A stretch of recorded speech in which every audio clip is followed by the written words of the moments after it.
উপস্থিত সাধুগুরু বৈষ্ণব মণ্ডলী, ব্রাহ্মণ মণ্ডলী, পিতৃমণ্ডলী, মাতৃমণ্ডলী যারা উপস্থিত হয়েছেন, যারা হতে পারেননি, যে যেখান থেকে নাম শ্রবণ করছেন, শ্রদ্ধায় করুন, অশ্রদ্ধায় করুন, সর্বাকে জানাই তাহাদের শ্রীপাদ পদ্মে কোটি কোটি দণ্ডবত প্রণাম। নিতাই গৌর হরিবল হরিবল। আরও প্রণাম জানাই এই নামযজ্ঞের যত কমিটির বাবারা আছেন, দাদারা আছেন, মায়েরা আছেন, ভাইরা আছেন, সবাকার শ্রীপাদ পদ্মে অসংখ্য ভক্তিপূর্ণ দণ্ডবত প্রণাম জানিয়ে আস্বাদন করি আজকে সন্ধ্যাকালীন লীলা। সন্ধ্যায় অর্থাৎ শ্রীমতী রাধারানীর কলঙ্ক মোচন।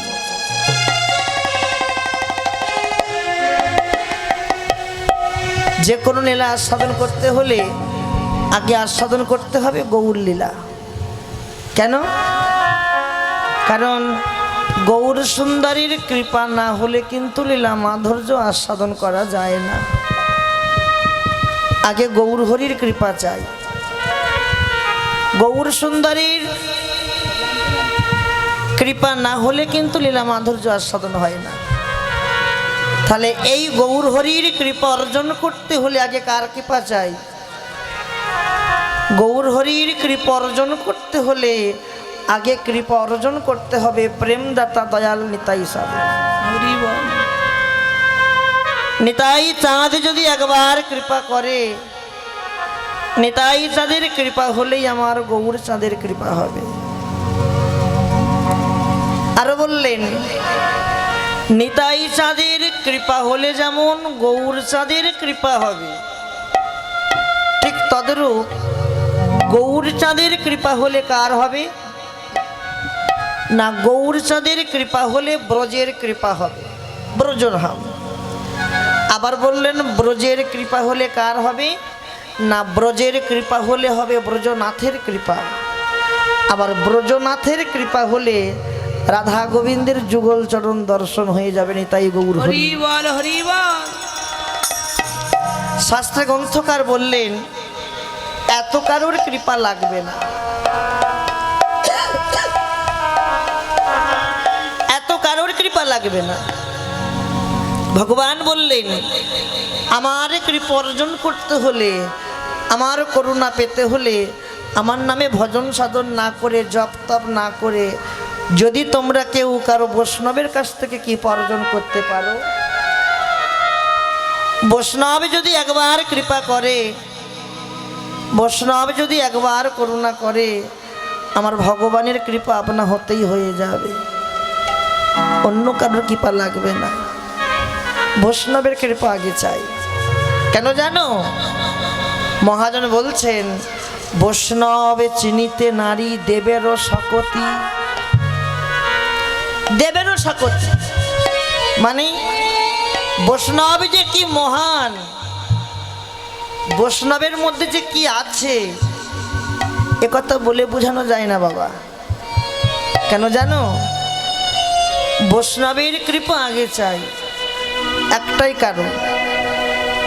ভগবান নিজ মুখে বললেন ওগো জীব, আমি কোনো মন্দিরে থাকি না, আমি কোনো পাথর দেওয়া ঘরে থাকি না, আমি কোনো মার্বেল ঘরে থাকি না, এসি ঘরে থাকি না। ভগবান বললেন আমি একমাত্র সেই ঘরে থাকি যেজন ভালোবাসা করে আমাকে ডাকতে পারে। ভগবান কোন ঘরে থাকে বললো মা? ভালোবাসা মানে কি আমি তোমাকে ভালোবাসি এই ভালোবাসা না, না না না, যেজন ভালোবাসা করতে পারে। ভালোবাসা আর ভালোবাসা অনেক তফাৎ। যেজন ভালোবাসাটা করতে পারে ভগবান সেই বাসায় যায়, আর যার ভালোবাসা হয় নাই ভগবান কখনো সেই বাসায় যায় না। তাহলে বাসাটাকে ঠিক করতে হবে আগে।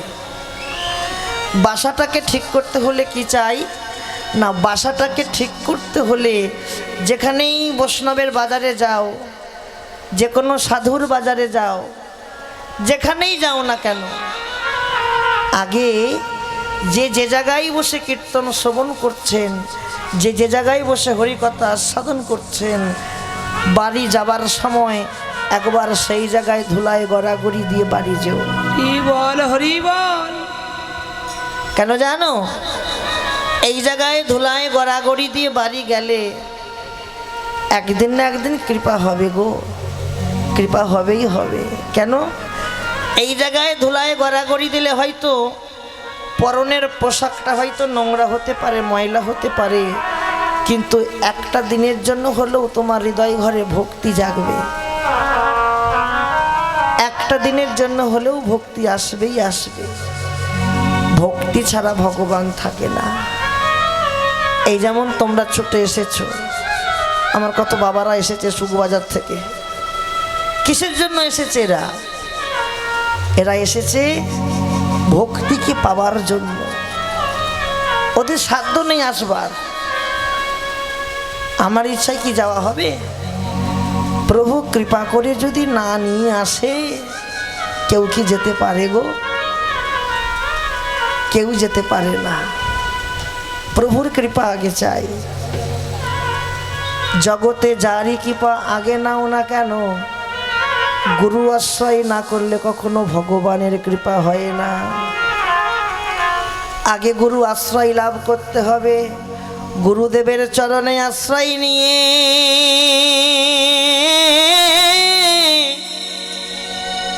হা গৌর বলে দুটি নয়নের ধারায় বুক ভাসাইয়ে গড়াগড়ি যাও আর ভক্তের সঙ্গ করো।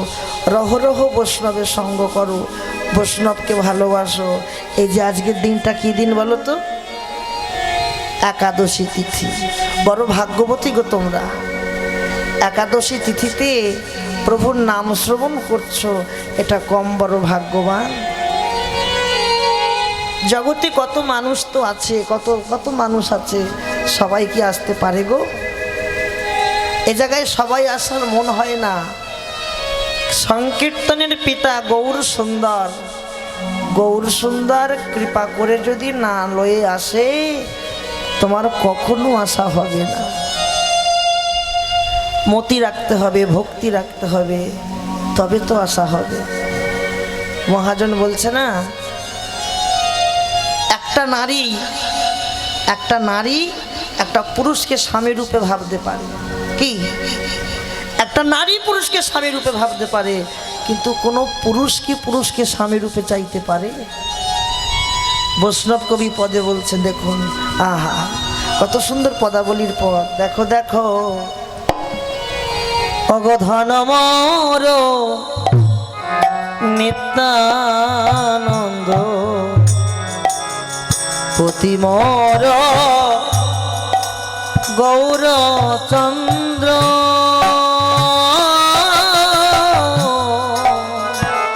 ধনব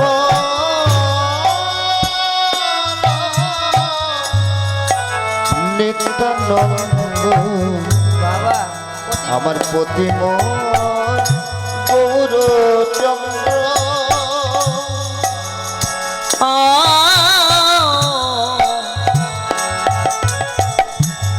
ধন মোর নিত্যানন্দ গো প্রতি মোর গৌরচন্দ্র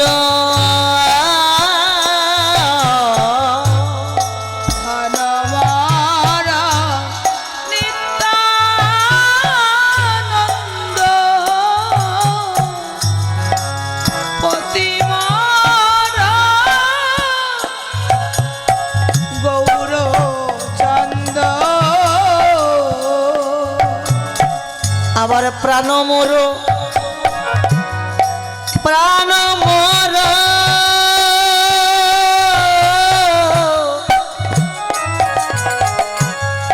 আবার প্রাণ মোর যুগালো কি সরে গো আমার প্রাণ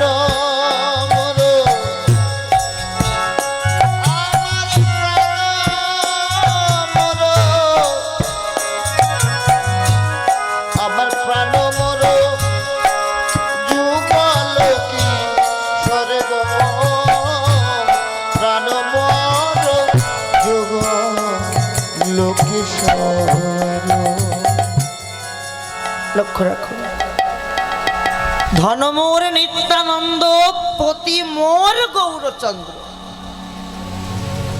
বলছে পৃথিবীতে যত টাকা পয়সা ধন সম্পত্তি আছে সব কে জানো? সব হচ্ছে আমার নিত্যানন্দ প্রভু। ধনমোর নিত্যানন্দ। তারপরে বললেন পতি মোর গৌরচন্দ্র। পতি মানে কি মা?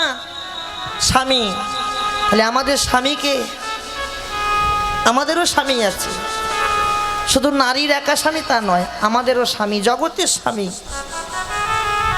বিশ্ব ব্রহ্মাণ্ডের স্বামী। পতি মোর গৌরচন্দ্র।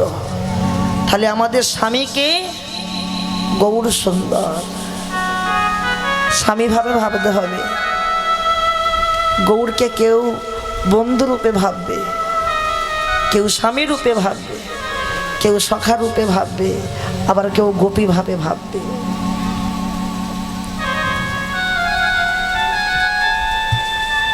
গৌর ছাড়া আমাদের আর কোনো গতি হয় না, কোনো গতি মেলেই না। গৌরকে যে আপন করে ভালোবাসতে হবে গো।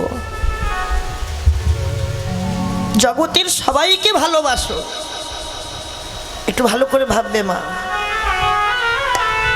জগতের সবাইকে ভালোবাসছি, এখনো ভালোবাসছি আমরা। জগৎকে ভালোবেসে কি পাচ্ছি? জগৎকে ভালোবেসে তার বিনিময়ে পাচ্ছি দুঃখ, কষ্ট, যন্ত্রণা, বেদনা। আর কিছু পেয়েছি কি? আর কিছু পেলাম না। শান্তি তো পাবই না, বরং অশান্তির মধ্যে দিন কাটবে। ভালোবাসা করো, এমন কারোর সঙ্গে ভালোবাসা করো যাকে আমি যদি কখনো ভুলে যাই, যাকে আমি যদি কখনো ডাকতে ভুলে যাই, সে যেন কখনো আমাকে ভুলতে পারে না, যেন কখনো আমাকে ভুলতে পারে না। এমন দয়ালু কে আছে গো?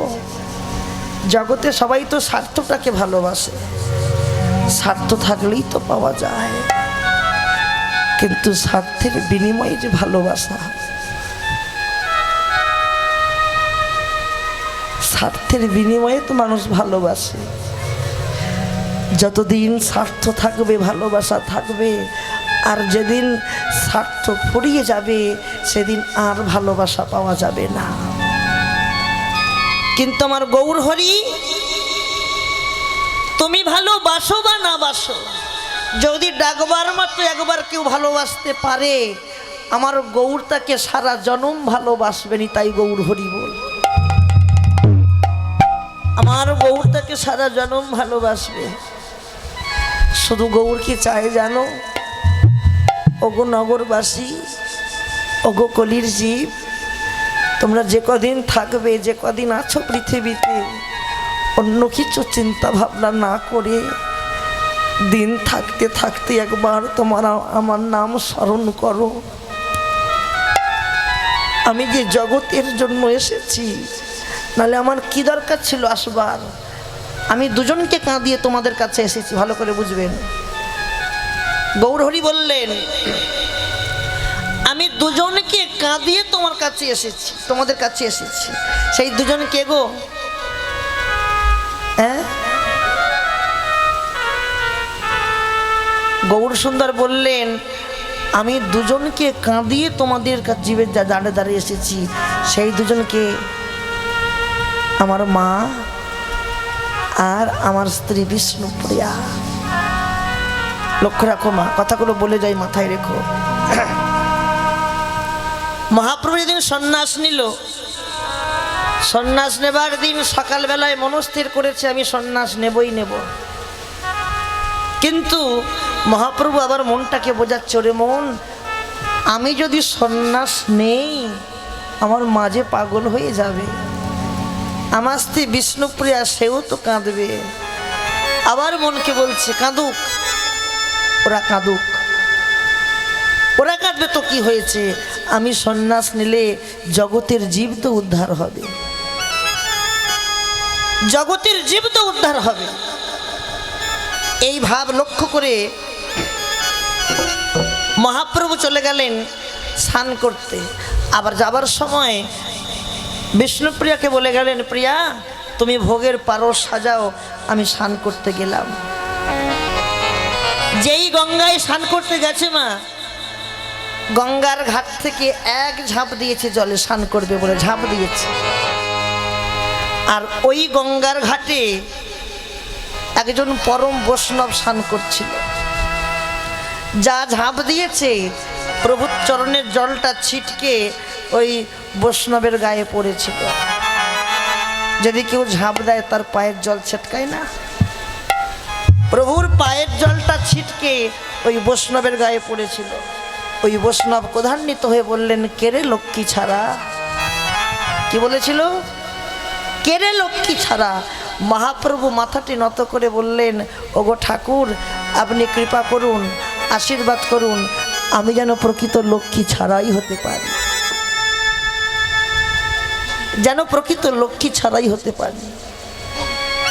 যেদিন সন্ন্যাস নিল সেই দিনটা ছিল নিমাইয়ের বিবাহ বার্ষিকী।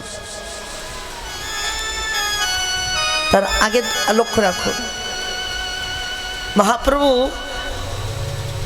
যখনই রাত্রিবেলা হয়েছে, বিষ্ণুপ্রিয়া তো প্রতিদিন মহাপ্রভুকে সাজাতো রাত্রিবেলায়। আজকে প্রভু বললেন, প্রিয়া তুমি তো প্রতিদিন আমাকে সাজাও, আজ আমি তোমাকে সাজাবো। যতন করে সাজিয়েছে, সাজিয়ে নিমাই দেখলেন, প্রভু দেখলেন প্রিয়া ঘুমোচ্ছে না, প্রিয়া কিছুতেই ঘুমোচ্ছে না। মহাপ্রভু সঙ্গে সঙ্গে নিদ্রাকে ডাকছে। এই নিদ্রাকে, নিদ্রা হচ্ছে জমের ভগ্নী। নিদ্রাকে ডাকছে, নিদ্রা দেরি করিস না, এক্ষুনি এই মুহূর্তে আমার প্রিয়ার দুই নয়নে ভর কর, কারণ প্রিয়া যদি জেগে থাকে আমি যে সন্ন্যাস যেতে পারবো না। আবার বিষ্ণুপ্রিয়া মনের ভাব বুঝতে পেরে প্রিয়াকে বলছে, প্রিয়া আমি তোর কাছে আজকের রাতটা ভিক্ষা চাইছি, তুই আমার নয়নে আসিস না, কারণ আমি যদি ঘুমিয়ে পড়ি আমি যে চিরজনমের মতো আমার স্বামীকে আমি হারাবো, এই মুহূর্তে আমার কাছে আসিস না। আবার মহাপ্রভু নিদ্রা কি হলো, নিদ্রা যা, দেরি করিস না। নিদ্রা প্রভুর আজ্ঞা পেয়ে থাকতে না পেরে যখনই প্রিয়ার দুই নয়নে ভর করলেন, প্রিয়ার সঙ্গে সঙ্গে ঘুমিয়ে পড়েছে। আর প্রভু সাজসজ্জা সব প্রিয়ার মাথা গোড়ায় রেখে মনে মনে ভাবছে, আমি একবার মাকে দর্শন করে আসি। মা মা বলে যখনই 3 বার ডেকেছে, ডাকা মাত্র সচিমা স্বপ্নাদেশ পেলেন, যেন ব্রজের কোকিলটা কুহু কুহু করে ডাকছে। সচিমা বললেন, এই ব্রজের কোকিল, যা ব্রজে ফিরে যা, আমার নিমাই জেগে যাবে, এই অনুমতি দিয়ে দেব, যা ব্রজে ফিরে যা। নিমাই থাকতে না পেরে চলে গেল। আর এদিকে বিষ্ণুপ্রিয়া প্রভাত হয়ে যখনই হয়েছে, যখনই হাত বুলাচ্ছে, দেখছে আমার গৌরহরি নেই। মনস্থির করলেন হয়তো মায়ের ঘরে গিয়েছে। মা বলে যখন দরজাখানা খুলেছে, সচিমাও দরজাখানা খুলে বলছে, কি হয়েছে বৌমা? তখন বিষ্ণুপ্রিয়া বলছে, মা কি আবার হবে মা, যা হবার তো শেষ হয়ে গেছে। আপনার ছেলে আমাকে কাঁদিয়ে আপনাকে কাঁদিয়ে সন্ন্যাসে চলে গেছে।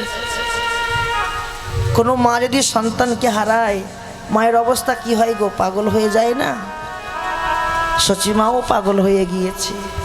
মাথায় এলো কেশ, ছিন্ন মলিন বেশ, শাড়ির আঁচলটা ধুলাতে লুটাচ্ছে। এইভাবে বেশ কিছুদিন কাটতে লাগলো।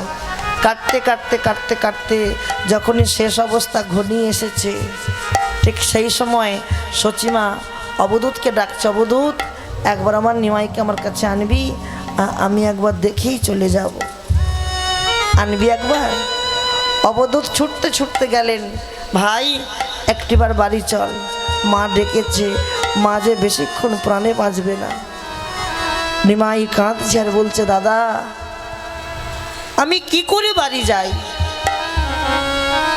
তুমি কি জানো না যে একবার সন্ন্যাসী হয় তাকে যে বাস্তবিটার মুখ দর্শন করতে নয়। আমি যেতে পারবো না তো কি হয়েছে, তুমি আমার মাকে আমার কাছে লয়ে আসো। শুধু মা কেন, যত নগরবাসী যারা আসতে চায় সবাই আসবে, কিন্তু মাথায় রাখবে বিষ্ণুপ্রিয়া যেন আমার কাছে না আসে। অবধূত ছুটতে ছুটতে এসে বলল, মা নিমাই আসতে পারবে না। কিন্তু নিমাই কথা বলেছে, আমি যেতে পারবো না তো কি হয়েছে, যারা আমাকে দেখতে চায় সবাই আমার কাছে আসবে, কিন্তু কিন্তু বিষ্ণুপ্রিয়া যেন আমার কাছে না আসে। যখনই বলেছে বিষ্ণুপ্রিয়া আমাকে যেন আমার কাছে না আসে, বিষ্ণুপ্রিয়া অচৈতন্য হয়ে তুলসী তলায় পড়ে গেল। শাশুড়ি ডাকাচ্ছে, বৌমা, ও বৌমা, কি হয়েছে মা? তোমাকে ছাড়া কি আমি যেতে পারি মা? তুমিও কাঁদছো, আমিও কাঁদছি, আমি তোমাকে ছাড়া যাব না। বিষ্ণুপ্রিয়া বললেন, মা আমি যেতে পারবো না তো কি হয়েছে, আপনি যান। আপনি হয়তো জানেন না, আমি জানি কোনো স্বামীর সন্ন্যাসীর স্ত্রীর বদন দর্শন করতে নেই। আপনি যান, আপনি দেখে এসে বললেই তো আমার দেখা হয়ে যাবে। আহা, একে একে সবাই যখন যাচ্ছে, বিষ্ণুপ্রিয়া কি করছে? বিষ্ণুপ্রিয়া প্রতিদিনের মতো আজও প্রভাতকালে গঙ্গা থেকে স্নান করে উঠে এসে একটা পাত্র নিয়েছে, আর কিছু আতপ তণ্ডুল নিয়েছে, বদনে মধুর মহামন্ত্র নাম করছে একবার করে, আর একটা করে তণ্ডুল ছাড়াচ্ছে, ভোগ করবে, ভোগরাগ করবে বলে। এবার যখনই সবাই গেছে, লক্ষ্য রাখুন, সচিমা যখন নিমাইকে দর্শন করছে, দর্শন করা মাত্র বলছে, মনে মনে ভাবছে, এ আমি কাকে দেখছি গো? আমার সেই নিমাই কোথায়? মাথায় চাঁচর চিকন কেশ, এটা কে? সচিমা কোনো কথা না বলে সঙ্গে সঙ্গে নিমাইকে প্রণাম করছে, দুটো চরণ ধরেছে। আহা, এ কি করছো মা? তুমি ছাড়ো, ছাড়ো বলছি, তুমি আমাকে প্রণাম করছো? আমি তোমার সন্তান নয়? সচিমা কাঁদছে আর বলছে, নিমাই, আমি কি তোকে এই জন্যে টোলে ভর্তি করিয়েছিলাম? তোকে কি আমি এই জন্যে পণ্ডিত অর্জন করিয়েছিলাম? তোকে যাবা সবাই বলে তুই নাকি পণ্ডিত। ওরে পাগল, আমি তোকে প্রণাম করব কেন? আমি তোকে প্রণাম করছি না, আমি প্রণাম করছি কাকে জানিস? তোর অঙ্গের যে বেশটা আছে, ওই বেশটাকে আমি প্রণাম করছি না, তাই গৌর হরি হরি বল, হরি বল। অঙ্গের বেশটাকে আমি প্রণাম করছি। আমি মা হয়ে যেতে পারলাম না, তুই আমার সন্তান হয়ে সেটা করেছিস। মহাপ্রভু কি করলেন? দুটো দেহ হলো, একটা দেহ মায়ের কাছে থাকলো, আর একটি দেহ বিষ্ণুপ্রিয়ার কাছে চলে এলো। কেন? কারণ নগরবাসীরা যখন দেখতে যাচ্ছে নিমাইকে, ঠিক সেই সময় কিছু কিছু নদেবাসী প্রিয়াকে কটু কথা বলেছিল। প্রিয়া, এমন একটা স্বামী পেলি, সেই স্বামীকে তো ধরে রাখতে পারলি না, বরং তোর স্বামী আমাদেরকে যাবার অনুমতি দিয়েছে, তোকে যেতে মানা করেছে। স্বামীর সঙ্গে কি ব্যবহার করেছিলি? বিষ্ণুপ্রিয়া বলছো, গো নগরবাসী, তোমরা যাকে দেখতে যাচ্ছ সে আমার, আমি মনে চাইলেই তাকে দর্শন করব। তোমরা দেখবে একবার, আমি দেখব বারবার। শোনো, তোমরা আমার স্বামীকে দেখতে যাচ্ছ পায়ে হেঁটে কষ্ট করে, যদি প্রকৃত আমি তাকে ভালোবাসি, আমাকে যেতে লাগবে না, সে নিজে আমার কাছে আসবে। নিমাই কি করলেন? দুটো দেহ হয়েছে, একটা দেহ মায়ের কাছে থাকলো, আর একটা দেহ প্রিয়ার কাছে এসে পেছন থেকে ডাকছে, প্রিয়া, প্রিয়া, আমি এসেছি, তুমি দেখো। বিষ্ণুপ্রিয়া কণ্ঠস্বর চিনতে পেরেছে, বুঝতে পেরেছে, আমি দেব না নয়ন তোমার দিকে, তোমাকে আমি দেখব না, কারণ তুমি সবাইকে যাবার অনুমতি দিয়েছো, আমি তোমার বিবাহিতা স্ত্রী, তুমি আমাকে যেতে মানা করেছো, আমি তোমার প্রতি নয়ন দেব না। মহাপ্রভু বললেন, প্রিয়া, তুমি মিছে অভিনয় করে আমার উপর রাগ করেছো, আগে তুমি কারণটা শোনো, তোমাকে কেন যেতে মানা করেছি। প্রথম কারণ হচ্ছে, তুমি নিজ মুখে বলেছো নদেবাসীকে যে প্রকৃত আমি যদি তাকে ভালোবাসি, আমাকে যেতে লাগবে না, সে নিজে এসে আমাকে ধরা দেবে। তাই তো আমি তোমাকে ধরা দিতে এসেছি। আর দ্বিতীয় কারণটা শোনো, যদি সবার সঙ্গে তুমি যদি তুমি আমার মায়ের সঙ্গে যেতে, তাহলে আমি যে তোমাকে একটু আলাদা করে পেতাম না। তাই তো আমি তোমার কাছে এসেছি। প্রিয়া, আমি তো চলে যাব, তোমার সঙ্গে আর দেখা হবে কিনা জানি না, তুমি কিছু চেয়ে নাও, তোমাকে দিয়ে যায়। প্রত্যেককে বলছি মায়েরা ভালো করে শোনেন, তুমি কিছু চেয়ে নাও, তোমাকে দিয়ে যায়। তখন বিষ্ণুপ্রিয়া কাঁদছে আর বলছে, স্বামী তোমার কাছে আমি একটা জিনিস চাইবো, দেবে? বলো প্রিয়া, তুমি কি চাও? জানো স্বামী, এই জগতের নারীদের, প্রত্যেকটা নারীর একটা বাসনা। কি বাসনা? বাসনাটা হচ্ছে মাঝে মধ্যেই তাদের স্বামীর পরশ পাওয়া, স্বামীদের পরশ পাওয়া। কিন্তু আমিও তো নারী, আমার যখন বাসনা জাগবে যে আমি আমার স্বামীর পরশ পাবো, তখন তো তোমাকে কাছে পাবো না। তুমি কি সেদিন আমার কাছে আসবে? আসবে না। আমি তাই তোমার কাছে চেয়ে যাচ্ছি। কি চাও বলো? আমি কি চাই জানো? আমার যখন মনে বাসনা জাগবে আমি আমার স্বামীর পরশ পাবো, আমি সেই পরশটা মেটাবো কি করে? কি করে মেটাবো জানো? তুমি আমাকে উপায় বলে দাও। তুমি কি চাও বলো প্রিয়া? তুমি যা চাইবে তোমাকে তাই দেব। আমি কি চাই জানো? যদি আমাকে দিতে হয়, তোমার ওই পাদুকা জোড়া আমাকে দান করে যাও। পাদুকা কেন? যখন আমার বাসনা জাগবে, স্বামীর পরশ পাবো, তখন তো তোমাকে পাবো না। তখন ওই বাসনাটা পূর্ণ করবার জন্য, মনের আশাটা মেটাবার জন্য তোমার ওই পাদুকাটা আমি হৃদয়ে ধরে থাকবো। এটাই আমার চাওয়া পাওয়া। আরেকটি বাসনা, বলো প্রিয়া। স্বামী, যেদিন আমার দেহ থেকে প্রাণ পাখিটা যাবে, যখন আমার শেষ নিঃশ্বাস গড়িয়ে আসবে, সেই সময়টার জন্য আমি তো কি বলে যাই জানো? আমি অন্য কিছু চাই না। আমি যেখানেই থাকো, তুমি যেখানেই থাকো, শেষের সময়টা একটিবার এসে আমাকে দেখা দিও। কারণ স্বামী স্ত্রীর বন্ধন চিরবন্ধন হয়। সেদিন যেদিন আমার শেষ সময় ঘনিয়ে আসবে, সেই দিনটার মুহূর্তটা আমি তোমাকে ডাকি আর না ডাকি, তুমি কৃপা করে এসে আমাকে নিজ হাতে ধরে পার করে দেবে। নিতাই গৌর হরি। বিষ্ণুপ্রিয়ার কিন্তু মৃত্যু সংবাদ পাওয়া যায়নি, কিভাবে মারা গিয়েছিল। কোনো গ্রন্থ বললেন যে কিছুদিন পর ওই পাদুকার মধ্যেই বিষ্ণুপ্রিয়ার প্রাণ প্রতিষ্ঠা হয়ে গিয়েছিল। যদি কখনো নবদ্বীপ যান, নবদ্বীপে গিয়ে অবশ্যই যাবেন মহাপ্রভুর বাড়ি। মহাপ্রভুর বাড়িতে গিয়ে ওখানে যেসব পণ্ডারা থাকেন, বলবেন যে আমরা প্রভুর চরণ দর্শন করতে চাই। আজও সেই পাদুকা আছে, আজও আছে। ওরা কিছু সামথিং প্রণামী নেয়, দর্শন করায়। নিতাই গৌর হরি বল। হরি বল, হরি বল। জগতে আর কিছু নেই গো মা, আর কিছু নেই।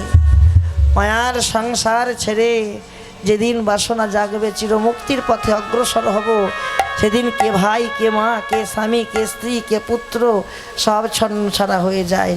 দেশে যখন বান আসে, যখন বন্যা আসে, তখন মানুষে এক থাকে, যে যেখানে পারে প্রাণ চলে যায়। সেদিন আমাদের দশাও তাই হবে, কেউ সঙ্গে যাবে না। তাই শচীনন্দন গৌর হরির ভাব লক্ষ্য করে বললেন, দেখো দেখো সঙ্গরি পুরা বলিলা শ্রী গৌরাঙ্গ রায়। কাঁদিতে কাঁদিতে গৌর বলে, আজ কি হবে উপায়? আজ কি হবে উপায়? গৌর সুন্দর যখন কাঁদছে, গৌরকে সান্ত্বনা দিচ্ছে কারা? আমরা যখন কাঁদি আমাদেরকে সান্ত্বনা দেয় তো মানুষ, মানে গৌরকে সান্ত্বনা দিচ্ছে কারা? দেখো দেখো, ওগো প্রিয় গদা, প্রিয় গদা ধরো সঙ্গে,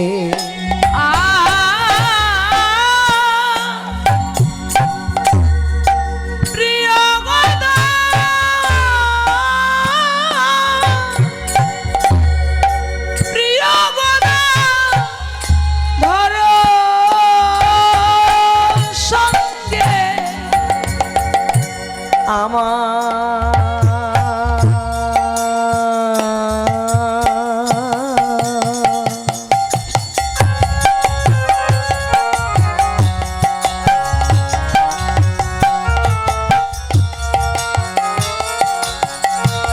আমার গৌর হরি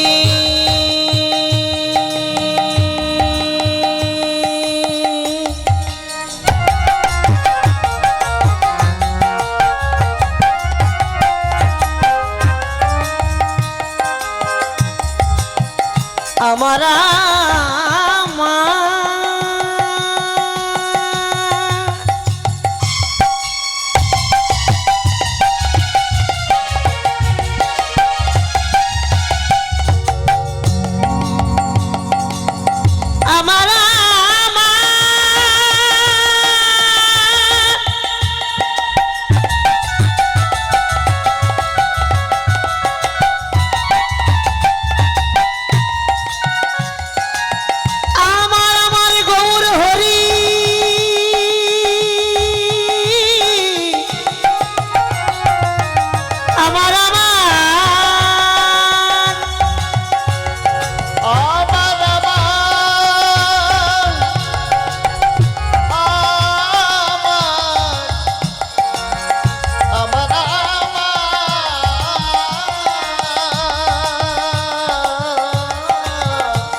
আমার গৌর হরি আর প্রিয় গদা ধরো সঙ্গে আর প্রিয় দাদা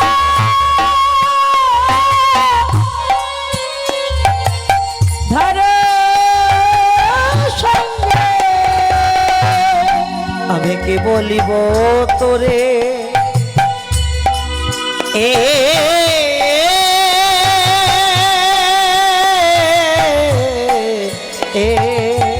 আর প্রিয় দাদা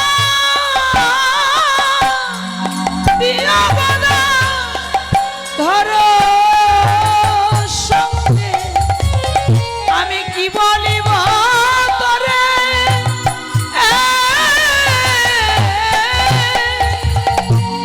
ওগো কৃষ্ণ ভোজি ডোবে মারি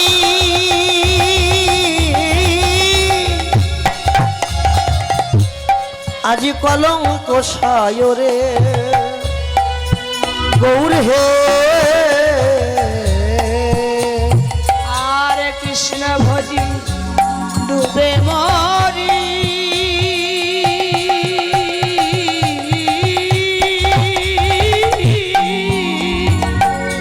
কলঙ্ক সায়রে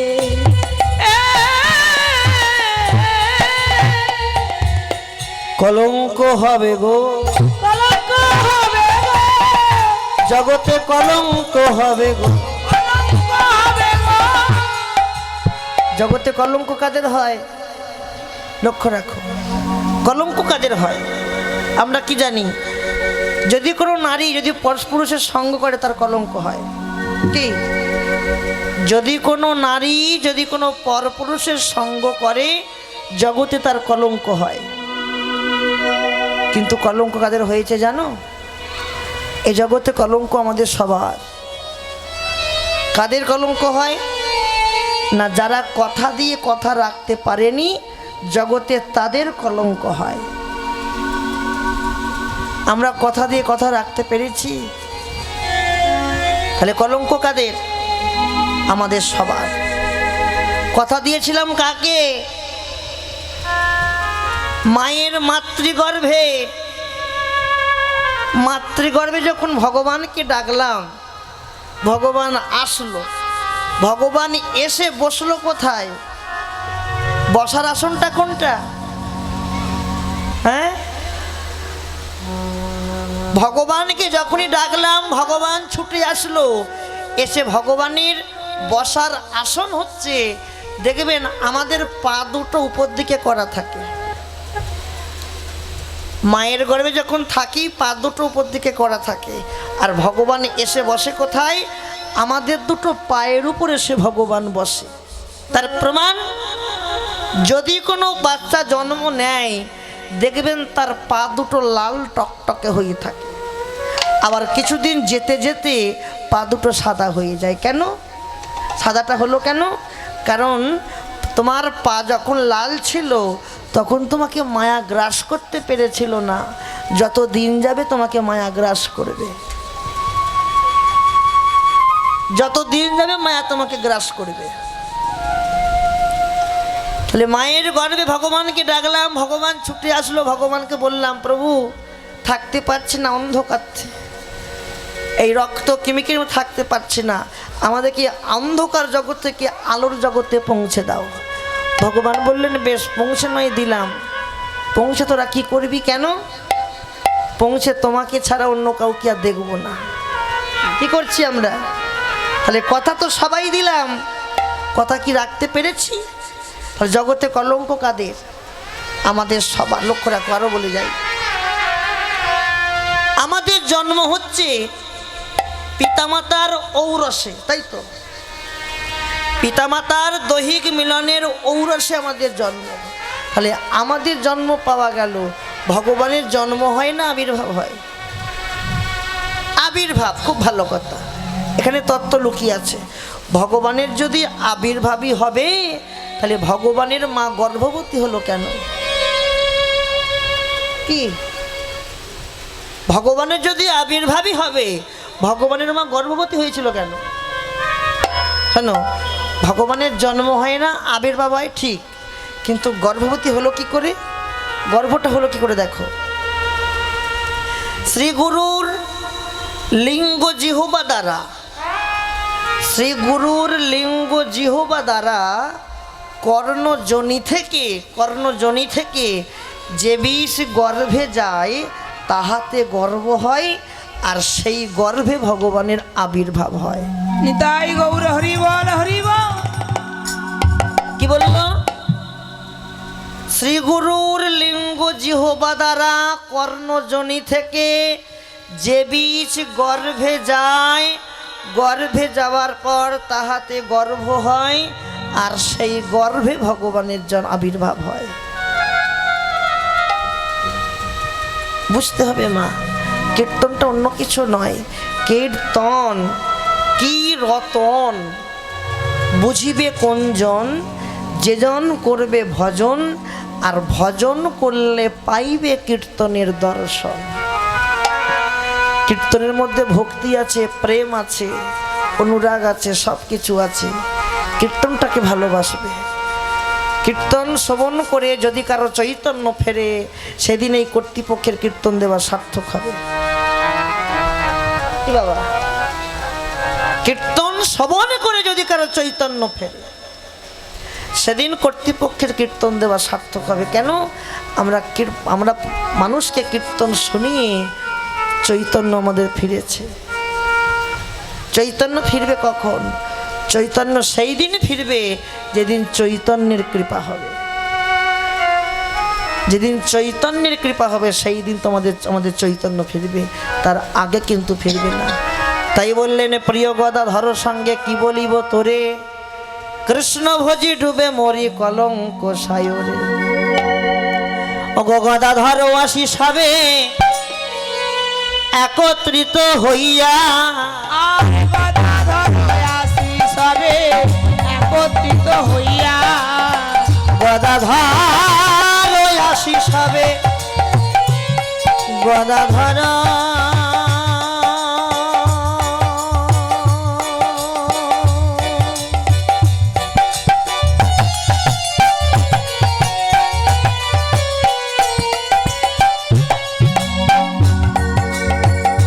গদাধর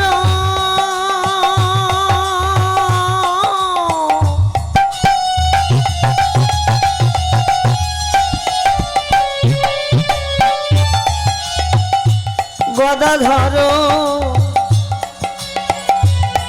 গদা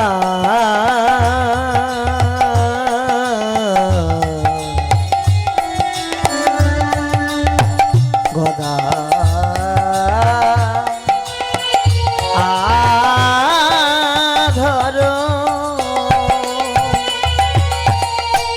গদাধর আশিস হবে একত্রিত হইয়া, আর গদাধর আশিস সবে একত্রিত হইয়া ঘুচিবে কলঙ্ক তোমার স্থির করো হিয়া। আহা ঘুচিবে কলঙ্ক তোমার স্ত্রী করহিয়া ওগো ঘুচিবে কলঙ্ক তোমার স্থির করো হিয়া। আরে ঘুচিবে কলঙ্ক তোমার স্ত্রী করহিয়া গৌর হরি তুমি অমন করে কেঁদো না। গদাধর আসি সবে একত্রিত হইয়া ঘুচিবে কলঙ্ক তোমার স্থির করো হিয়া। তোমার হিয়াটা তুমি ঠিক রাখো, অমন করে কেঁদো না। গৌর হরির কখন কি ভাব হয় কেউ জানে না। কখনো রাধা ভাব, আবার কখনো কৃষ্ণ ভাব। আজ কোন ভাব? আজ রাধারানীর ভাবে বিভোর হয়েছে। গৌর হরির ভাবের গতি বোঝা বড় ভার। ভাব বোঝা গেল, বোঝা যাচ্ছে না? ভাব বোঝা যাচ্ছে না। কখনো কাউরে কাঁদায়, আবার কখনো কাউকে হাসায়। ভাবের গতি বোঝা বড় ভার। গৌর হরির ভাবে কারা বোঝে জানো? গৌর হরির ভাবে তারা বোঝে, কারা বোঝে? অদ্যাপিত সেই লীলা করে গোরা রায়। কোনো কোনো ভাগ্যবান ভাগ্যবতী দেখিবারে পায়। বোঝে কারা? কোনো কোনো ভাগ্যবান। আজকের ভাগ্যবান কারা? যাদের গুরু কৃপা হয়েছে, যাদেরকে গুরুদেব কৃপা করেছে, তারাই তো ভাগ্যবান। লক্ষ্য রাখবেন, ভজনের পথে আগিয়ে এসে যদি কেউ দুপা পিছিয়ে চলে আসে, তাকে সারা জনম ছবল খেতে হবে। সারা জনম তাকে ছবল খেতে হবে। যে পথটা ধরবে, একটা পথ ধরো। মানে দুদিন ভজন করলাম, 4 দিন ঘরে পড়ে থাকলাম, সব কিছু হয়ে গেল, কিছু লাভ হলো না। শোনো মায়েরা, বলে যায়, এগুলো মাথায় রেখো। ভজনের মূল অঙ্গ হচ্ছে ধৈর্য। কি বললাম? ধৈর্য। ধৈর্যটা কি? এই যে তোমরা বসে আছো ধৈর্য ধরে, এটা হচ্ছে ধৈর্য। ভজন সাধন করতে হলে আগে ধৈর্য চাই। ধৈর্য না থাকলে ভজন হবে না। যেমন তার প্রমাণ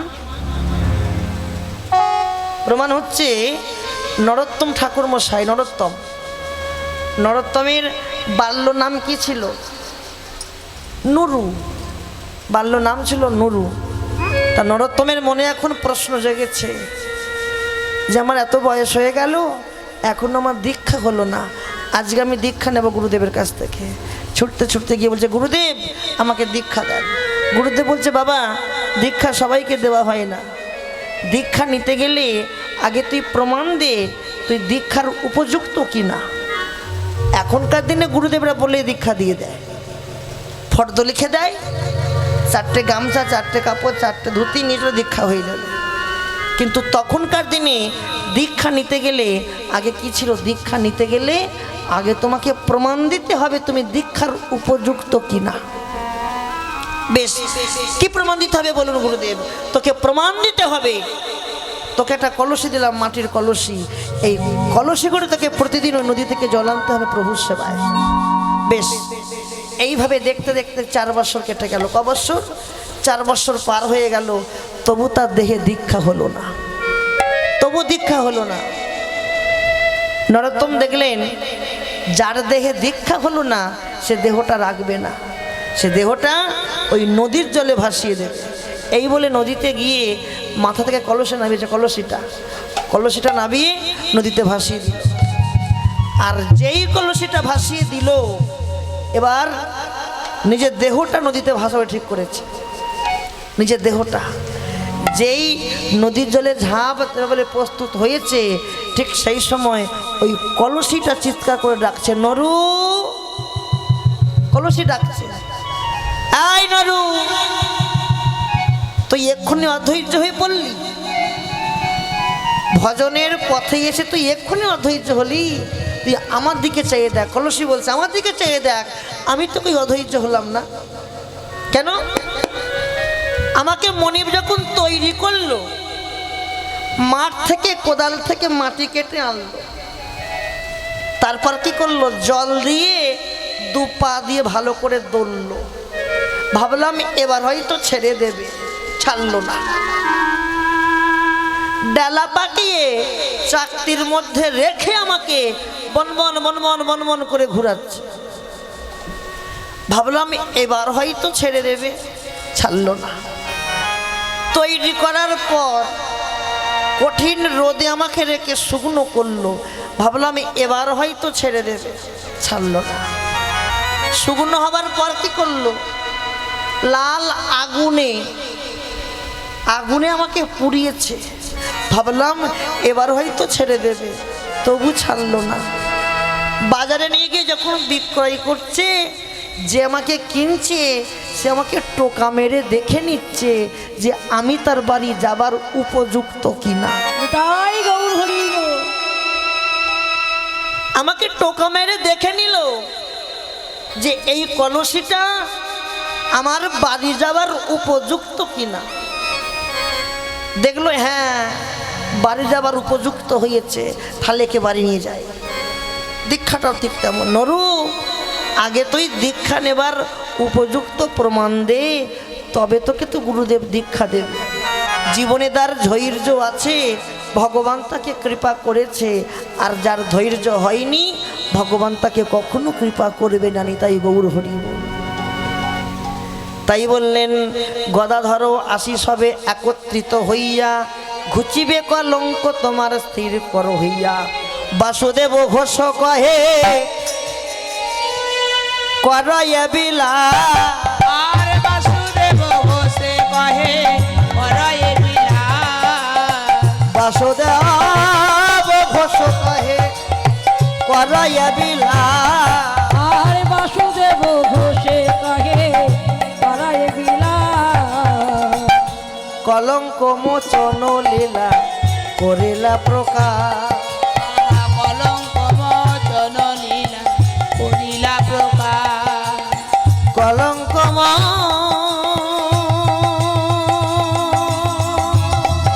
মোচন লীলা করিলা প্রকাশ। আর কলঙ্ক মোচন লীলা করিল প্রকাশ। বলে যাই রে লীলার বলিহারি, যাই রে লীলার বলিহারি। যাই রে লীলার বলিহারি, আর যাই রে লীলার বলিহারি। বলিহারি আর বলিহারি, যাই রে লীলার বলিহারি। আবার বলিহারি আর বলিহারি, যাই রে লীলার বলিহারি। বাসুদেব ঘোষে কয়ে করয়ে বিলাস, কলঙ্ক মোচন লীলা গোরা চাঁদ আমার করিলা প্রকাশ। আরে করিলা